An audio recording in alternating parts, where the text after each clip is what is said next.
Welcome back! Today we're reacting to some more Kurzgesagt. This one just dropped. I'm super excited for it. It's called Why Aliens Might Already Be on Their Way to Us. This fits perfect because we just reacted, just by random chance, to some of their alien videos on where's alien life and the Fermi paradox. So can't wait to see what this is all about. Let's dive right in. It's our first limited drop featuring our cosmic pioneer burbs and their space adventures.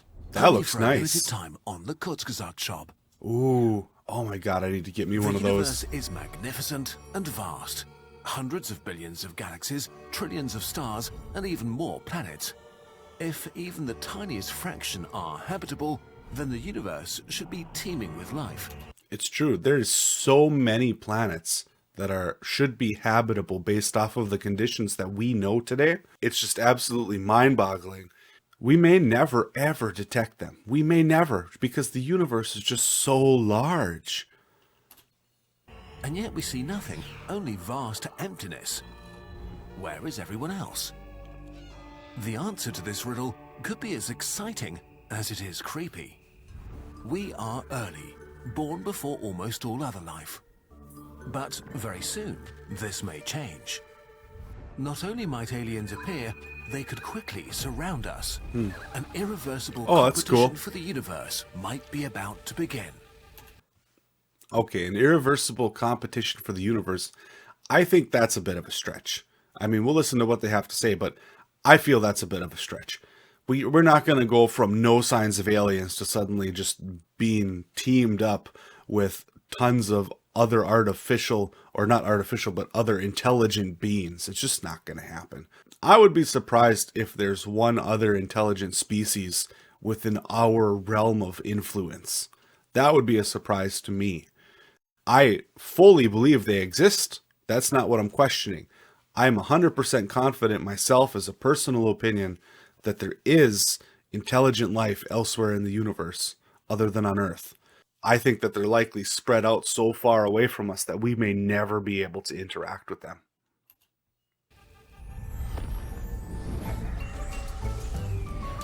Dun dun dun.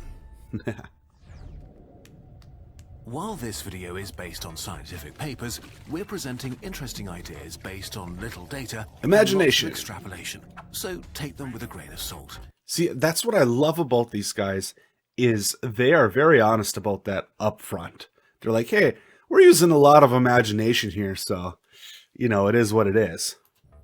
Okay, we need to look at three essential questions to understand the galactic competition. 1. How fast can bacteria build spaceships? To become a starfaring civilization, life as we know it needs to master a number of very hard steps. It starts with dead stuff turning into the building blocks of life. Then it needs to organize into self-contained cells. And let's talk about that for just a second, because just that first step alone, what are the odds of that happening? How frequent is that? We don't know, and we likely never will. Because even if we explore our entire solar system, even if we get people on every planet that's feasible, even if we get rovers on other planets or other exploratory vehicles, we still have a very tiny, tiny, tiny sample size to go off of. Even if we discover life on every planet in our solar system, our solar system might be quite unique. We don't know that. Those cells have to learn to work together to form multicellular organisms. This keeps going until complex creatures with big brains learn to use tools and language. And on the other hand, maybe it's a very common thing. Maybe it is the natural order of things and an extremely likely outcome. We just don't know. We don't have enough data, and we likely never will. Civilization has to be formed from cultures that value progress and technological development. And then they need to actually venture out beyond their home planet. On Earth, life appeared basically as soon as the oceans formed. Yeah, soon as it could. It took 2 billion years to make the step from single cells to multicellular organisms, and 2 billion more for us to appear. Culture, civilization, and space travel developed super quickly though. We are but a blink of the eye in the life of our planet so far. Just a blink. I mean, we're nothing. The crazy part of it, though, isn't necessarily how new we are and how little of our planet's history we've existed for. The crazy thing is how much we've accomplished in that little amount of time. Now, we are building off of what came before us. There's no doubt about that whatsoever. We're the product of millions, billions of years of evolution. But in the time that our species has existed, just in the last couple hundred years, the amazing things that we've done. 200 years ago, space travel? Ha! Yeah, okay. To us, that's a long past thing that happened. Do things always take that long, or was this actually exceptionally fast? Also, passing one step does not mean the next one is guaranteed. Multicellularity evolved over 25 times independently on Earth, but there's only one species that builds spaceships. I did not know that. I had no idea that multi-cell organisms developed that many times individually. That actually changes some things in my perception. Huh. So in my mind, that makes it a lot more likely that complex life will evolve. They do bring up a very good point. There's only one species that builds spaceships. Now, I just want to point out the counterpoint to that. We are also very aggressive and very competitive. By design, I feel that's necessary for a species to reach the top and dominate its planet. But we are. That's just an irrefutable fact of who we are. So chances are there would be more than one species, at least proto-human species, that could do this if we wouldn't have killed them off. I strongly believe that we killed off the other proto-humans. We don't know how many steps life needs to pass and how long they take to give rise to a technological civilization, but there are probably many, and it's likely that on trillions of planets, life has been trying for billions of years. Since we don't see any other technological civilizations out there, it might well be that we are a rare exception. Well, we can barely explore or observe with accuracy when it comes to detecting life locally near us in the galaxy, in our own galaxy, right? Let alone the far end of that galaxy. There's no way that we could for sure, without a doubt, detect life far away from us in our own galaxy. And that's just one galaxy. That's just our local galaxy, which is the easiest. When you start looking outward to other galaxies, we can see all the signs we want, but we will almost certainly never be 100% certain that we've discovered other intelligent life, unless they communicate with us. And that communication, as we've discussed in some other videos, is very difficult. I think that life does exist, but once again, I think the chances of us actually directly interacting with it, at least intelligent life, very slim to none. We might be among the first, or even the first, technological civilization in the Milky Way. But this is just one piece of the puzzle. On top of that, we may have just hit the perfect time window. Why does humanity exist now? The universe is already 13.8 billion years old, but it's unlikely that many other technological civilizations had a chance to appear before us. My take on this, and I know that there's probably more than one reason, but my take on this is because of the dense metals, the denser elements needed for advanced civilizations like gold and uranium and such stuff like that, right? Those are made in supernovas. You cannot have those without dying stars. Stars live a long time. The first stars in the universe could not produce all of the heavy elements that we need today. We had to wait for those stars to live their whole life cycle and then die violently in order to produce these metals and these other elements. And then we had to form new stars out of the dead crusts of those stars. Out of the corpses of those stars, basically, form new stars. And wait for those to live their whole life cycle and die violently again to produce newer and denser elements. So there is certainly a cutoff point where it's not possible to advance further without these denser elements. I don't know when that is, but there's certainly a cutoff point somewhere in there. Because in the earlier universe, life would have had a pretty hard time to emerge, let alone thrive, because it was such a hostile environment. And that too. Early stars constantly blew up, galaxies crashed into each other, and supermassive black holes vomited massive amounts of radiation. Enough to sterilize galaxies over and over again.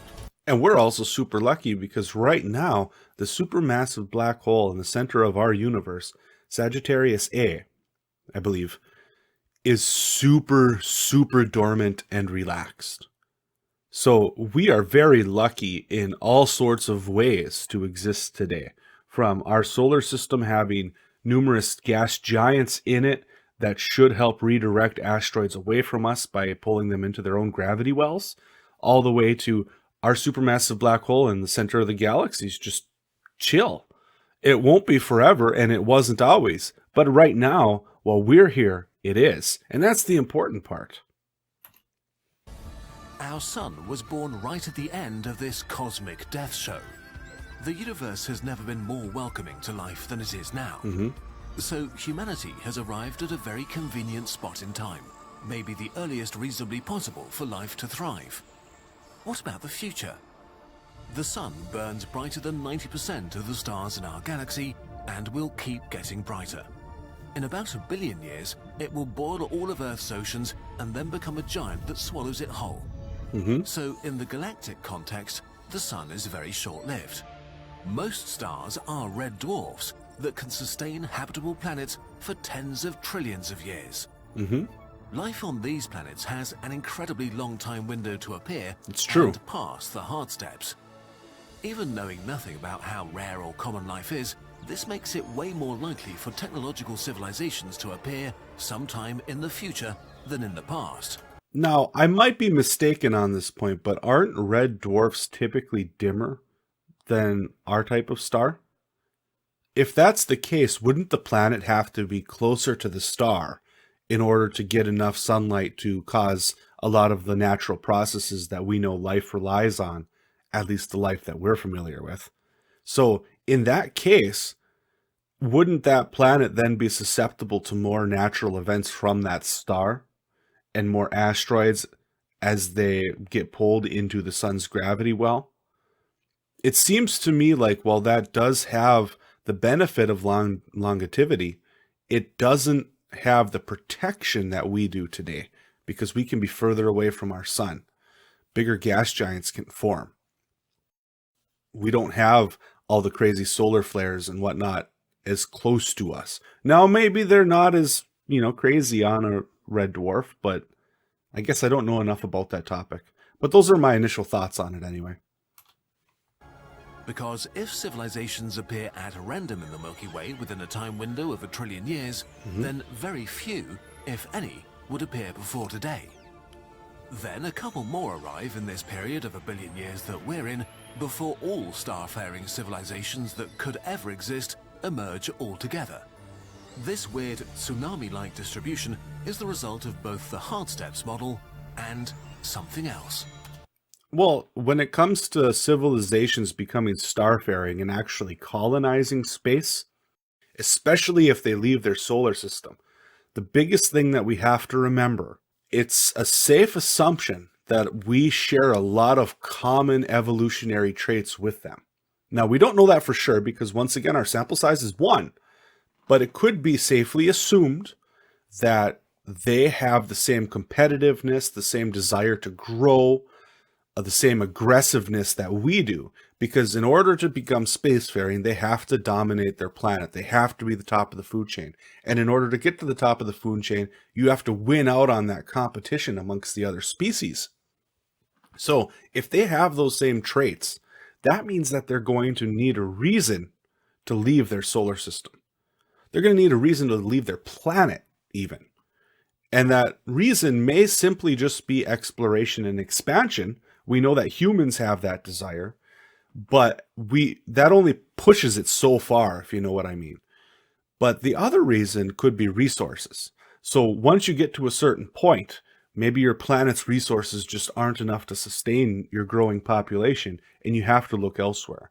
Or maybe self-preservation of your species at some point becomes important enough that it's worth investing all of these resources because space travel is very hard.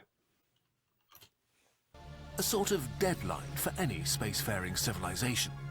Any civilization coming after will find it hard to have room to survive, so all potential life has to cram in before it. Humanity exists now because otherwise we might have missed this deadline. I find the concept of a deadline where the universe is too crowded very hard to believe, because there is a lot of universe. There's a lot of stars, a lot of planets. I don't think it will ever become crowded. I guess I'll never live to find out, so. What or who creates this deadline?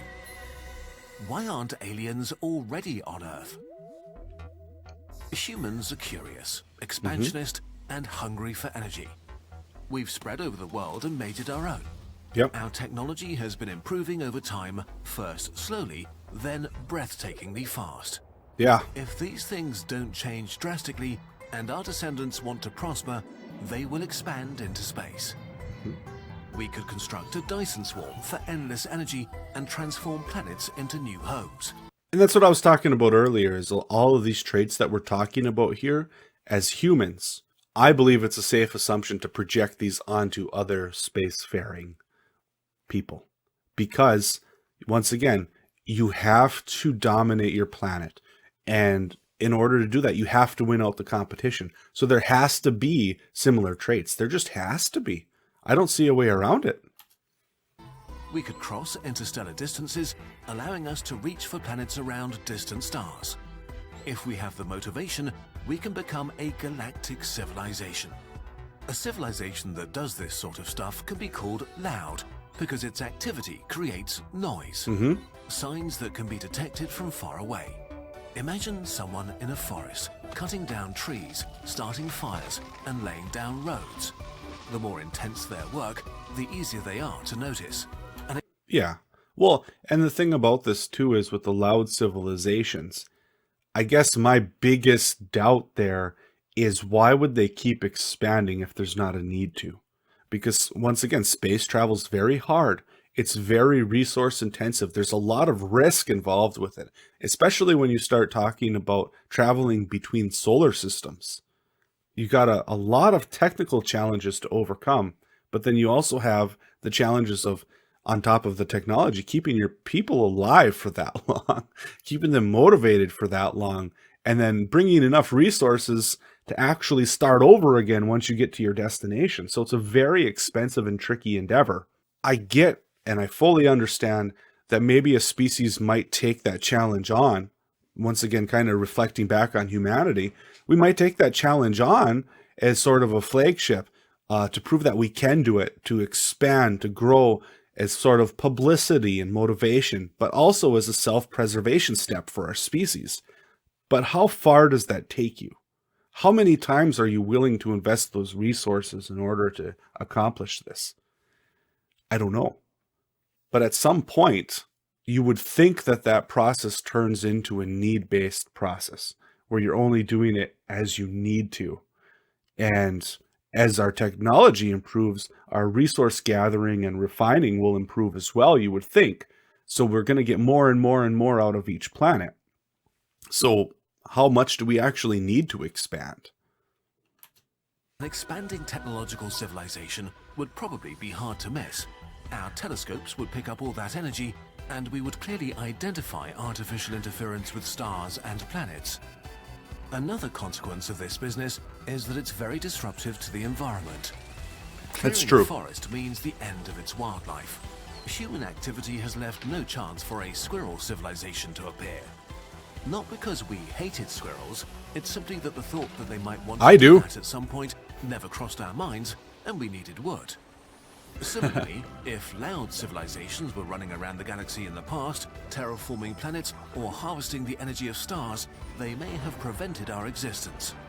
Had aliens started colonizing Earth while we were still sludge in the oceans, that sludge would never have turned into humans. It's very true. It's a good point. This is how loud aliens create a deadline for new civilizations appearing.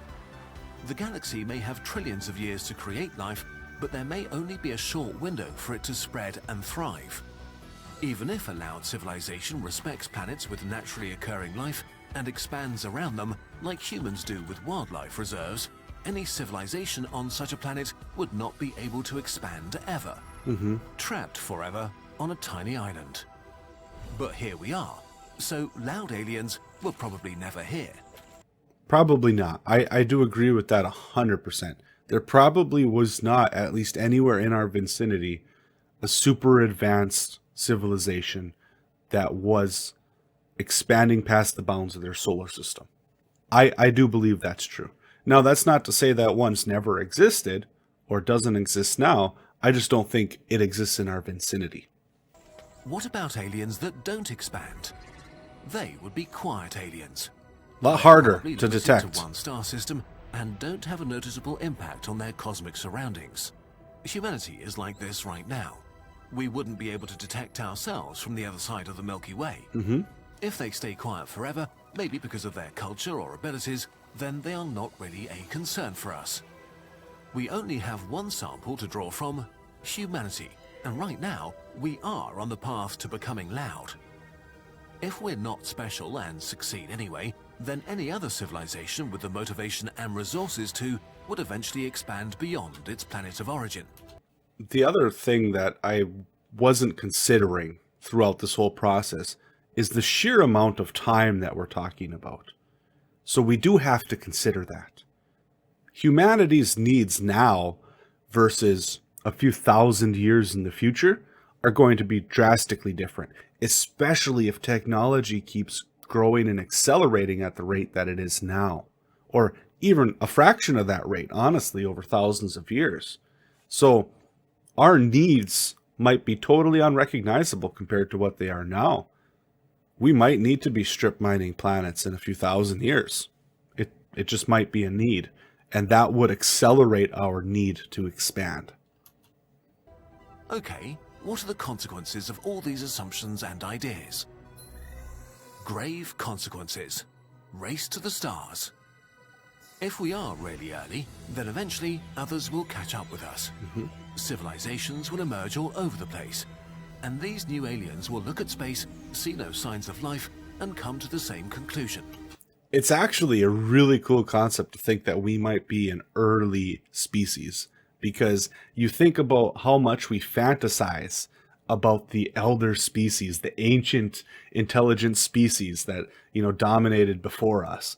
We fantasize about that a lot. I mean, just watch any movie on aliens. They always have that ancient civilization. What if we are that ancient civilization and we're just starting to spread our wings? That's a really cool thought. They exist because loud civilizations have not yet taken over everything, but it only takes one loud civilization to crowd them out of the entire galaxy.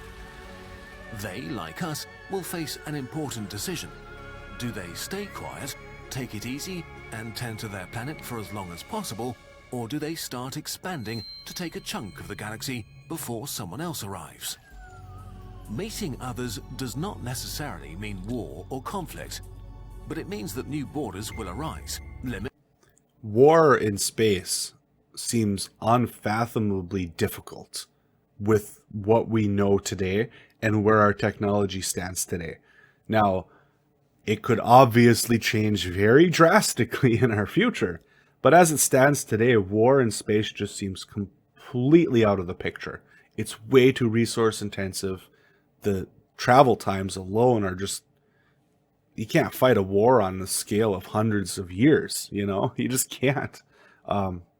Between each move. That's just, I don't think it's something that would happen. But maybe technology changes enough that it does make it feasible. And once again, aggressive species that may persist forever. In the worst case, a civilization could be completely enveloped by the empires of others, eternally doomed to be a galactic backwater without control over their fate. So if we want a seat at the galactic adults' table, we best get to work.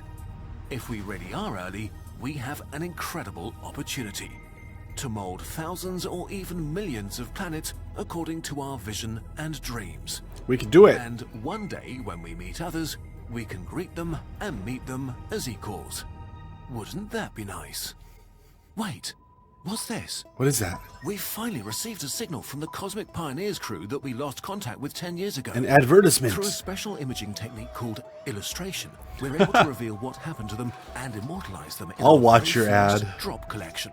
Oh, I need one of Shirts, these. hoodies, beanies, and scarves will only be available for a short time, Ooh. so grab them while supplies last.